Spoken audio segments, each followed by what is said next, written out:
Tá certo. O Alex Manente, que é deputado, inclusive, chegou em São Paulo faz pouco tempo para participar da entrevista, ele vai trazer um pouco da percepção sobre essas articulações que se refere a esses projetos de lei, mas eu queria só chamar a atenção, a nossa produção separou uma declaração do senador Rogério Marinho, do PL, eleito pelo estado do Rio Grande do Norte, em que ele fala sobre a obtenção, o alcance do número suficiente de assinaturas para protocolar o pedido de impedimento do ministro Alexandre de Moraes. Vamos acompanhar. Nós queremos comunicar ao Brasil que agora há pouco nós conseguimos a 41ª assinatura que requer a abertura do processo de impedimento, de impeachment do ministro Alexandre de Moraes, né, pelos crimes de responsabilidade praticados, né, e o Senado, na sua maioria, entendeu que há necessidade da abertura desse processo. Para nós é uma vitória, porque mostra que mesmo num Senado onde há uma maioria de adeptos do governo, prevaleceu o Brasil. Nós temos uma pauta prioritária que está desobstruída.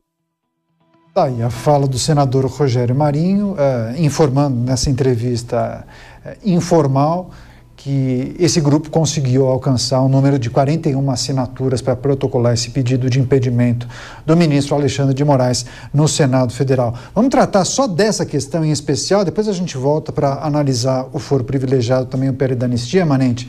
Queria a sua reflexão sobre o simbolismo disso, né? 41 senadores assinaram esse pedido de impeachment, só que Davi Alcolumbre disse, nem que tivesse 81 assinaturas, eu não pautaria. Sim, é uma prerrogativa do presidente pautar. Eu iria dele, né? Porque são 80, mas o presidente. Exatamente. Exatamente. A verdade é uma vitória importante da oposição, né? Que trabalhou todo esse período e contou muito com uma mobilização da própria sociedade na cobrança dos senadores para que esse tema fosse debatido.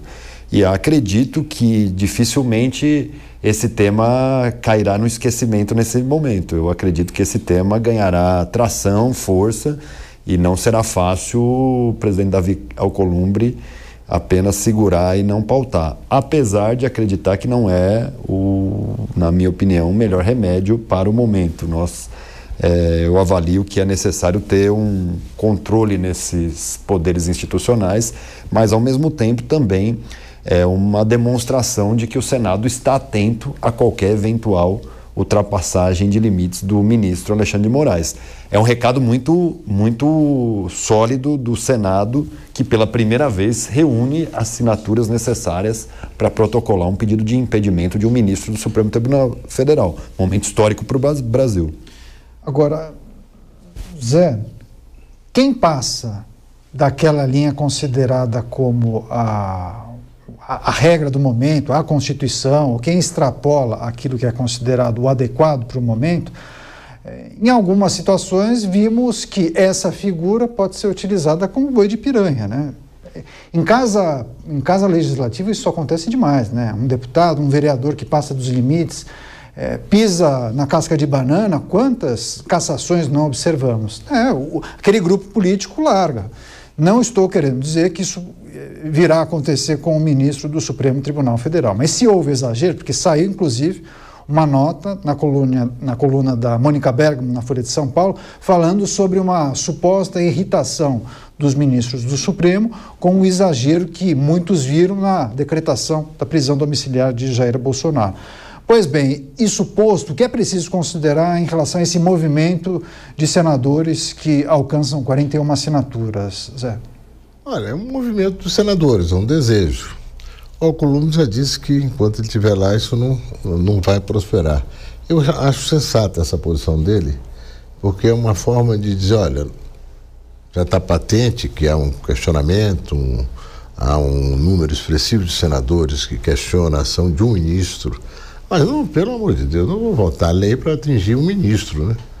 Não vou voltar a mexer na legislação para incriminar, eventualmente, um ministro, seja ele quem for. Eu acho que o Brasil tem que... Eu defendo muito essa história, porque tem pessoas... Não, agora vamos convergir na paz, fazendo essa anistia. Anistia? Não tem anistia. Tem um processo jurídico. Dele decorrem acusações fortes. Deixa o processo jurídico ser concluído. Essa história é muito extrema, né? Que houve uma modulação no texto. Aquela primeira anistia, que inclusive havia uma brecha no texto que poderia inclusive abarcar Jair Bolsonaro, aquele primeiro texto foi descartado. Aí foi produzido um novo texto que começaria inclusive a tramitar no Senado Federal, um texto que é possível dizer construído a 6 mãos, né? Supremo Tribunal Federal, Legislativo via Senado e também Executivo, ministro Lewandowski. E aí nessa segunda versão, somente os participantes dos atos de depredação seriam beneficiados e não seria uma... E os excessos, né? Exato, não, haveria uma redução de pena, mas não a eliminação. Isso. Não seria uma anistia e sim um perdão, uma modulação da pena. Isso. Me perdoe, por favor, senador.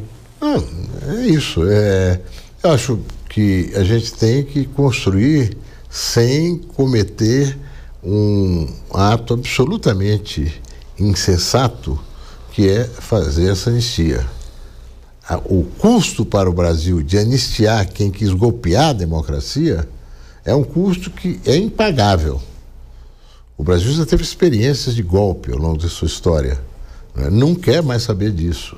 O Brasil não quer saber mais de inflação, por exemplo. A coisa mais importante que aconteceu no Brasil depois da redemocratização foi o Plano Real. Porque o Plano Real sobreviveu.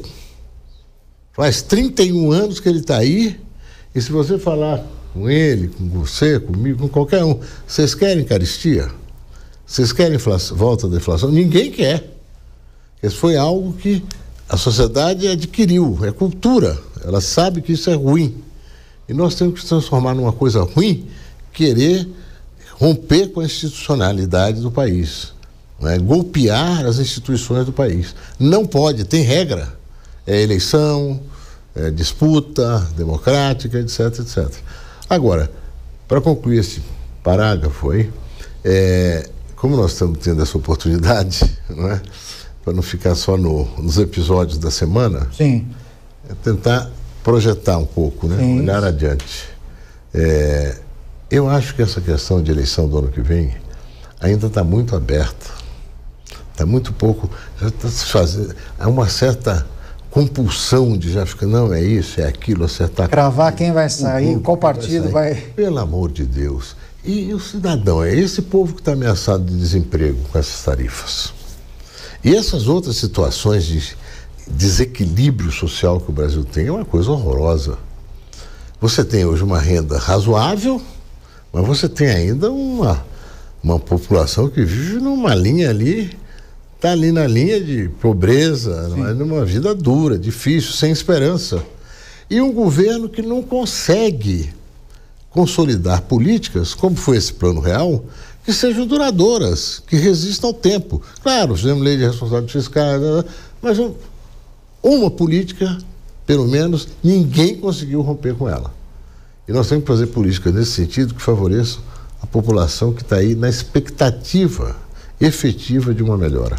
Pois é, na finalização do programa eles vão trazer uma reflexão sobre o que a gente pode esperar.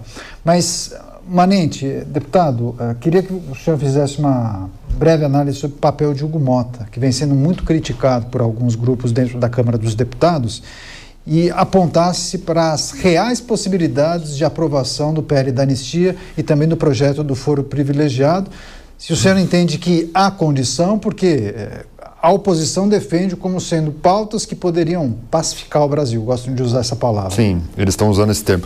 Eu quero antes reforçar uma coisa importante. Essa questão da anistia, eu acredito que nós precisamos fazer um grupo de trabalho para poder enxergar de fato eventuais excessos e abusos que ocorreram com manifestantes, que muitas vezes estavam ali sem a noção real do que significava um golpe de Estado, e aí é muito complexo você deixar uma pessoa que não tem essa responsabilidade sem o direito a um grau recursal, ele ser julgado direto por uma instância em que ele não tem direito a um grau recursal. Eu sou autor da PEC da segunda instância, queria muito que o Brasil resolvesse mérito e prova como é hoje na segunda instância, também transitando em julgado a sentença e deixando o Supremo Tribunal Federal para ser a Suprema Corte do país de fato, para avaliação constitucional. Não é o caso, infelizmente, isso inclusive acumula muito no nosso Supremo. Mas é importante que as pessoas tenham direito a grau recursal. Isso é um direito garantido. Então eu acredito que a anistia tem que partir um pouco desse princípio para que a gente possa avaliar excessos que não tiveram a chance de ser recursados. Acho que isso é um papel que nós precisamos fazer. Outra questão importante, o foro privilegiado. Eu acho que do caos podem sair coisas positivas. Nós temos talvez uma oportunidade que não tivemos nos últimos anos de aprovar o fim do foro privilegiado, que é um privilégio para mais de 5.000 pessoas. Então nós vamos aproveitar uma oportunidade em que se soma a vontade de acabar com um privilégio para determinada fatia da sociedade e também tirando um pouco esse papel do ministro do Supremo regular o mandato do deputado, do senador, porque é ele quem julga. E por isso é importante aproveitarmos esse momento. Mas eu vejo que o presidente Hugo Motta, jovem, muito experiente, convive já na Câmara há 4 mandatos, líder, conviveu conosco no Colégio de Líder muitos anos, foi um grande líder, e é muito jovem e tem enfrentado talvez a maior crise institucional que a Câmara já vivenciou no primeiro semestre praticamente de exercício da presidência. Mas ele teve o apoio ontem de 17 partidos, tive a oportunidade de estar lá. Os partidos apoiam o presidente Hugo Motta, fortaleceram a ida dele ao plenário para poder não perder nenhuma prerrogativa do nosso presidente da Câmara, porque ele lidera a Câmara e ele precisa ter essa força institucional para tal. E é isso que nós fizemos e nós acreditamos na capacidade do presidente Hugo Motta em lidar com todos esses desafios.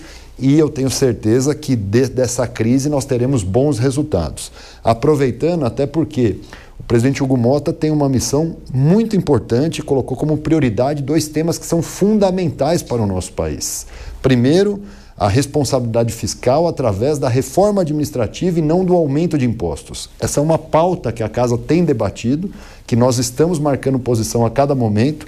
A prova disso é a briga com o próprio governo no IOF, onde nós não queremos novas tributações. Nós estamos vendo as medidas provisórias que estão validadas nesse momento, aumentando impostos, né, especialmente no crédito para o agro, para a indústria, para a construção civil. E nós precisamos conter esse roupante que o governo tem de aumentar impostos, diminuindo a máquina pública. E é um papel, a reforma administrativa teve o grupo de trabalho finalizado e tenho certeza que é uma prioridade nossa. Assim como também nós fizemos a reforma tributária e estamos desdobrando essa reforma tributária nas suas validações através das regulamentações que precisam vir através de leis. Então, acho que o presidente Hugo Motta tem muitas missões e nós vamos fortalecer o nosso presidente Hugo Motta, que é o símbolo da nossa casa.